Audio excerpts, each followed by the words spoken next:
What's up, everyone? Welcome back to podcast number 4 of the Ice Guys podcast. Today's special guest is Michael Marshall. Thanks for coming out, and want to introduce yourself a little bit? Yeah, I'm Mike Marshall. I'm from Westfield. Played varsity hockey this year, and I play Union Thunder for club. Yeah, it's a big career over there. So, what club team did you say you play for again? Union Thunder. Union Thunder, and that's out of Union, right? Yeah.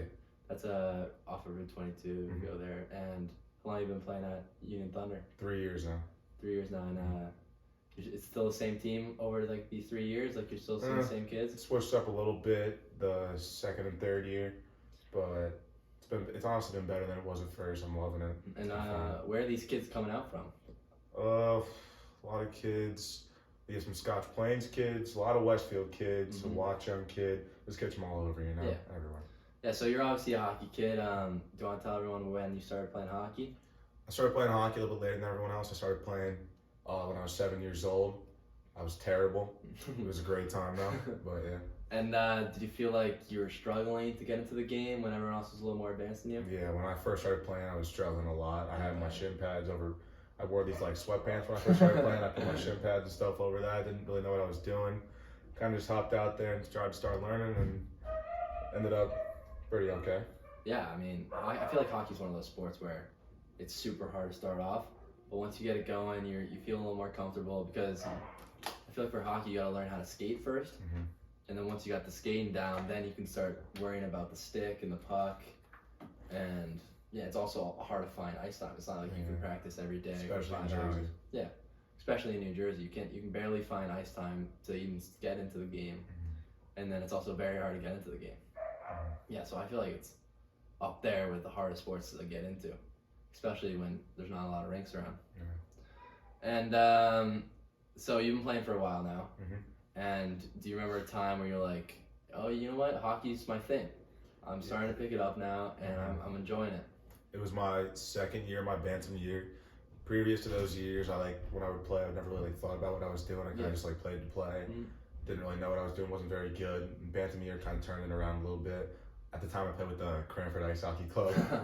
It was my first year actually being somewhat good, and I was like, I kind of want to get better at this. I went to Thunder, new coach Matt, who's the head coach of the Union Thunder, and he got me better pretty quick. I know I played Cranford 2 years ago, but it was like during COVID. It was like could have been a better year. We only played like 10 games, and I was only 16. I was playing with a bunch of 18-year-olds, and you know some of them, all the old guys, and honestly, it wasn't the best season. We had to wear masks during practice. Like, for me, that was not my highlight of my career.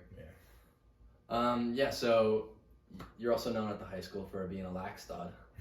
Do you want to tell yourself a little bit how you manage playing lacrosse and hockey? Because I know as soon as hockey ends, lacrosse starts, and if you want to be like really good in either sport, you're gonna have to play year round. So how do you work around that?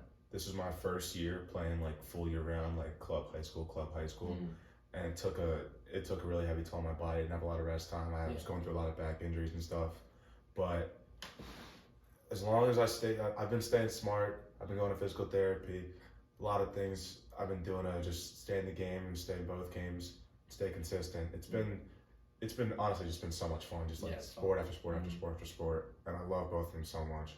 It's a ton of fun. I don't know about you, but my grades kind of dropped when I started playing. Yeah, this year's been bad. Previous to this year, I wouldn't say I was an all A student, but I was definitely majority A, some B. And this year's a lot of B's, a couple C's. It's been weird, but yeah, I was in the same boat. Well, you played 2 sports. I only knew how to play 1 sport, but my one team played a ridiculous amount of games. We were up there playing 90 games in one season. Yeah, for club, and then high school along with that.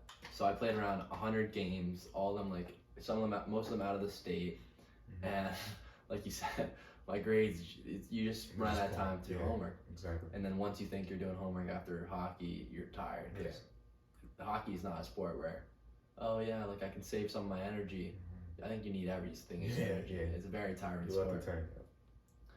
All right, and then so what exactly made you start playing hockey? It's actually funny. There's 2 things. One of them was stick wax. I love the smell of stick wax when I was younger. Yeah, the Howie's hockey. I really liked that when I went to my first before you even knew hockey. Yeah, this time. Before I even knew. And then the second reason, which was the main reason, My mom showed me this movie, Miracle on Ice. Yeah. I watched it, loved it, thought it was the coolest thing ever, and I just wanted to put on a pair of skates and start playing. Yeah, that's like one of the Americans' most famous movies for hockey. I think Watched it at least probably 30 number one, times. right? Yeah. Yeah, It's it's huge. So how'd you end up finding hockey wax if you didn't even know what hockey We were was? just one of those like athletic stores where it Yeah. has like all that stuff, and I just went into my dad was doing something in the register, and I went into one of the rooms, started smelling the hockey wax. And did you know what it was at the time? No, just thought it was cool. Saw a bunch of sticks, thought it was That's interesting. And do you know any of like the pro teams at the time, or Devils and Rangers, that's that was it? about Were it. you going to games? Then, not when I was younger, I didn't go that many. I started going to a good amount. Middle school, I had a lot of time because now we're in high school, I don't have as much time. But middle school, I went to a lot of Devils games. Was a huge Devils fan, then switched over to a Vegas Golden Knights fan. Vegas Golden Knights, yeah. So Big fan. pretty much you came out of a hockey store smelling hockey wax, and you realized, you know what, I want to try it out. No previous like for hockey, No never even seen it. Nothing. That's crazy. Yeah, so I don't know if the podcast knows this, but Michael Marshall was at private school last year or 2 years ago? Last year, yeah. Last year, Freshman. and he was playing hockey there and lacrosse there, and now he came back to Westfield Public High School, and he played both sports again. Did you notice a big difference between the two? Especially last year was a big on COVID year for the hockey season. We got shut down like 3 times. Yeah, I had to seen quarantine. all, right? Yeah. I quarantined for a total of 4.5 months last year throughout the entire year. Mm-hmm. It was different. I played JV at Seton Hall. I'm not gonna say we had bad coaches. It was just a very different experience. No one really knew each other. A lot of freshmen, a lot of sophomores didn't really know each other. So we never really got a chance to know each other. Never really hung out as a team. I mean, it was COVID. You couldn't really do anything. So I started on that team, but I wouldn't say that's much of a impressive thing. It was a JV team. It was fun. I'm not gonna say it wasn't fun, but it just wasn't like my normal hockey experience I've had in the past. Like kind of like a brotherhood. You know what I mean? Yeah. So you're saying you didn't really get the real experience. Yeah, you think? definitely not. Yeah. It was just like you kind of went, played some hockey, and then left. Yeah. So, and do you think that was completely because of COVID, or do you think even private school is just a little off compared to public school? I definitely think some of the factors, or I definitely think that COVID was a major factor. But even if COVID wasn't a thing, the chemistry that we did not have probably still would have been there, because we just a bunch of kids, especially freshmen and sophomores, so everyone's kind of settling in, and hockey's kind of not beginning of the year, but close to the beginning of the year, so you really don't know that many kids. It's just different. You can't really compare it. And what made you do that change from private school to public school? If I'm being honest, I really miss my friends. I just started feeling like, I want to say left out, but I would be in my own town, and I just wouldn't feel at home. Yeah. And it was a really awful feeling. And I just miss my friends. I miss just everything about the West. Cause I love Westfield. I miss everything about the Westfield atmosphere and all that stuff. And I don't regret coming back at all. It's one of the best decisions I've ever made. You heard it, guys. Stay public. Stay public. And so I know around New Jersey, in fact, the people that are going to the next level of hockey, you would say majority are playing private school hockey, right? So we have there's a couple public schools though. Not a for lot. Hockey, though. For hockey, I don't know about lacrosse, but particularly hockey, to make it to the next level, I would say 90% of people are in the private schools. Do you think that ever changed your perspective on staying, wanting to make it to the next level? I love hockey, but hockey's not the sport I'm not trying to take that far into college or anything past college. I'm more, as you said before, more of a lax guy. Yeah. I mean, I love hockey, but and being in New Jersey with the level of talent we have, level of competition we play, and level of experience I had previous to when I started kind of getting serious, I wouldn't say, you never really start too late, but I found another interest and started to take up on that, focus more on that. And hockey's just a thing I love to do now. And it's just like a stress reliever. Not really, it's great. I love it. It's just fun. So we were on the same team last year. Kind of felt back to normal with COVID being out of the way. You want to talk a little bit about that season and how it was for you? This was by far the best season I've ever had, just because it was different. Because it's my first year playing on a real high school team with seniors I'm looking up to, friends I've making left and right. It was just we won so many games. It's unmatched. No matter I've been on a lot of fun club teams. Even the middle school teams. Well, I feel like the fun club teams are kind of it's different. You joke around kind of more, but for high school, the fun is off the ice. Yeah, But we get serious. Yeah, we get as soon as it's warm ups, we get serious. Exactly. And I feel like for me, especially like my fun club seasons, I mean, I'd be goofing around before and right into the puck drop. Even then, even on the ice, I'd be messing around. Yeah, so I think it's completely different. And so yeah, you were talking about we have a lot of game wins, a lot of successes. Do you remember any game in particular where you're like, this is by far my best game of the season. I love this. This is one of my favorite moments. It was the county finals game against GL. County finals, yeah. My back it got injured about 2 or 3 weeks before that, but kept playing. I was taking medication, playing through. I was fine. And that game, my back, it felt like it wasn't like there was no pain. Like there's so much adrenaline rush. Like I looked at the stands, like our entire school was there. Like I scored a goal in that game. It was just. Yeah, I remember that. Your celly was my favorite part. I scored a goal. It was one of those moments where you kind of just like black out. Black out. I scored, just turned around and went straight to the crowd, just jumped in the glass, and that was one of the best moments of my entire life, probably. I don't know about you, but for me, that game went by in a second. Yeah, like it was just zoom, and I would get back on. 30 seconds, and we came out and killed them. We were so ready to go. 5-2. Yeah, it was that game's up there for one of my favorites. But I was talking about this with someone else on my podcast. For me, the memory of that is kind of just a memory. I feel like I wish we got something to like cherish it. Like we didn't really get trophies. We got a medal, but I wish we got something someone else, you know. Could've went for that state chip. Yeah, we were close to win that state chip, but we had injuries. We had players out. People not making enough games. So I felt like there was only so much we could do. Exactly. Your suspension actually. Yeah, that was. I think that was a bunch of bogus. I think it was a really bad call. Do you hear what happened? The ref that suspended me actually got fired, and he's not allowed to ref New Jersey hockey anymore. Really? Yeah. Yeah, I remember we were in the first round of states. Southern. We played Southern. We were playing Southern. It was like a 2-2 game, overtime. I mean, if someone touches the goalie, you're gonna give them a little push on. Of course. In any hockey game, especially playoffs. The goalie taps our goalie a little bit, and you give him what? A light push. Starts coming at me. I don't even think he fell over. He didn't. He didn't even fall over, and he gives you 3 games. It was the worst call I've ever seen. By 2, and then that last one. It was the worst call I've ever seen. Yeah. And I'm sticking to that. It was awful. It was really bad. It was awful. And going into that season, did you think it was going to be like that? What were your expectations? I had no idea it was going to be as fun as it was going to be. Yeah. Like, especially because I didn't know Conrad or other captains, Beaky and Spencer and Oliveri that well. I didn't know I knew my friend who was a junior this year, John McDonald. I knew him. Knew a couple other guys, Alex Evil, Zach Park, but I didn't really know everyone. And they just big group. Yeah, and the seniors and juniors, they just took us in so fast. Like, taught us everything they knew. Like, gave us so much help. It was a family. Like, we had a family. Yeah. It was one of the best experiences, one of the best teams I've ever been a part of, ever will be a part of in my entire life. Yeah, well, we broke the record of the only team in Westwood High School history to win 2 trophies. So that was big for us. That's going to stay with the Westwood program, hopefully for a little bit. Yeah. I mean, also I want Westwood to win, but I also want to keep our family, you know, one of those things. Won't be matched for a while, I can tell you that. Yeah, well, something special about our team is we would love to like go out for dinner, before games, play outside. I think we could play soccer. What's a keep-up game? What's that thing called? Suey.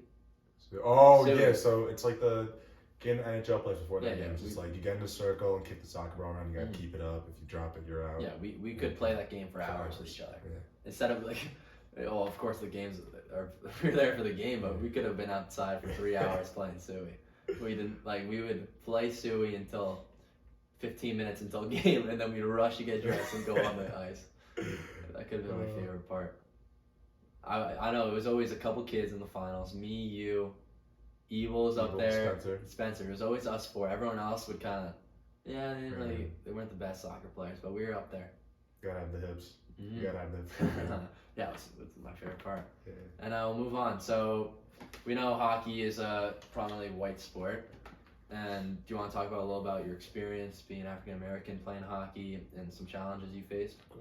Honestly, I would want to say that I had faced challenges this year being the only African American kid on the team. But this team was really like a family to me. Like they took me in, never heard any comments, nothing like that. Like the guys were great. Like I didn't really have to deal with anything like that. even teams we played, never any racial comments or anything. It was a really good experience. I never really felt any different, I could say. Like, it was just, I just felt completely normal. I felt like I was at home. Like, I loved it. This year especially, even anything in your previous seasons? Yeah, I've definitely, if you're going to be an African-American black kid playing primarily white sport, you're obviously going to hear something against the team. Yeah. Maybe some kid being inconsiderate in your locker room every once in a while. You're going to hear something. It's not that big of a deal.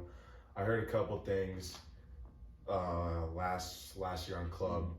Get used to it. You just try to ignore it and don't let it mess up your game. You'll be fine. It's life, man.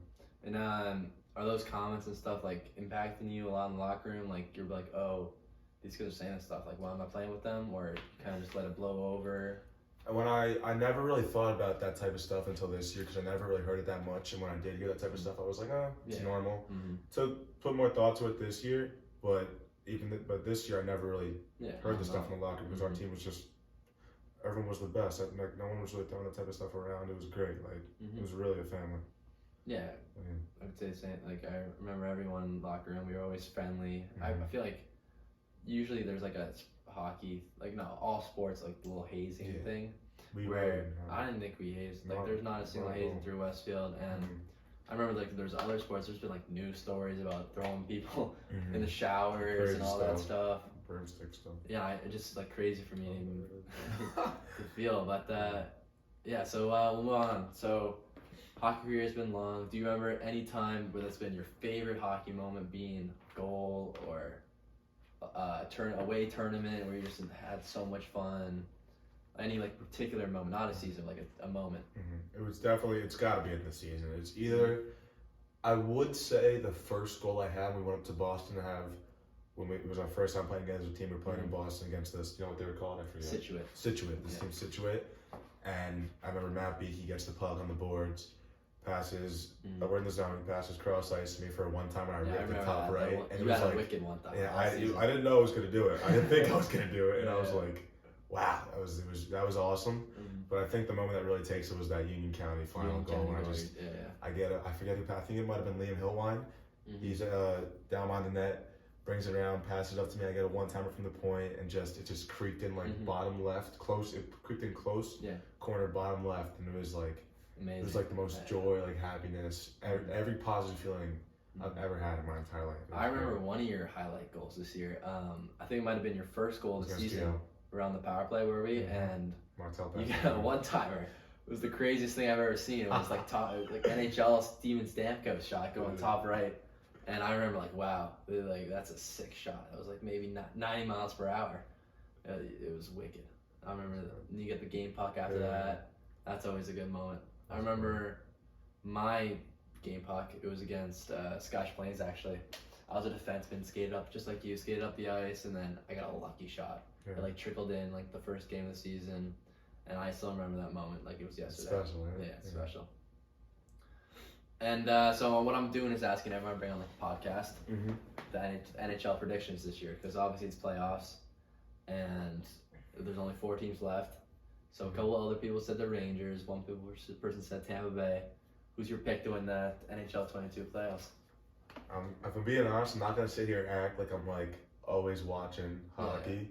But from what I've been seeing highlights, what I'm seeing all over Instagram, and what I've been seeing throughout this year, the Rangers are looking really good. Rangers are looking good. Especially after that 6-2 win over Tampa Bay last night, like they're looking really good. And they have that drive. They have that like this like energy with that, where their goalie Igor, like some of these new players, like being really, really good. Defenseman of the year, Adam Fox, like Condre coming in, like just a lot of great players with great heart, and I really think they can take it this year. I feel like they're one of those teams that don't really have a superstar player. Exactly. I mean, you think about Panarin and Zibanejad, but I feel like every other team left in playoff run, you got Connor McDavid, Stamkos, then you also have what's his name, Colorado, McKinnon. There's a lot of guys. You have their studs everywhere. But I feel like Rangers are that one team. They're young, and they're just feisty. And if they're gonna win it, it's not gonna be because of talent. It's gonna be because of drive. They're great. So you were saying before you like the Vegas Golden Knights. You want to say how was the most random team ever? It's 12 hours away or something. Yeah, there's a big story behind that. When I was younger, I was never a diehard fan. I was one day I was an Islanders fan, one day I was a Devils fan, one day I was a Rangers fan. I needed a team because everyone was calling me either a bandwagon fan who I liked. I needed a team to kind of settle in with. Vegas comes in the league. I'm like, wow, these are pretty cool jerseys, pretty cool guys. I knew Jonathan Marshall before the Vegas. I thought he was a really cool player. He's a 6-shot. Yeah, 6-shot. I was interested in him. And I kind of hopped on the train, and I was like, all right, this might be cool. And they ended up going to Stanley Cup first year, and everyone was calling me a bandwagon. I was like, of course, it's going to happen. Yeah. Well, it's also one of those teams, perfect team to start because they were brand into the league. They were like a couple teams got like 5 players to lock, and there's one player that the Vegas Golden Knights could pick, and they picked one player from each team, and then it was the only expansion team ever to make it to the finals. What are the odds of that? Your first year playing, new coach, brand new players, brand new goalie. There's a player from each team around the NHL, and you're going to the finals. And I thought they were gonna win. It was close. I really didn't think they were gonna win. They had a good team. Yeah. And then I don't know if you saw their GM.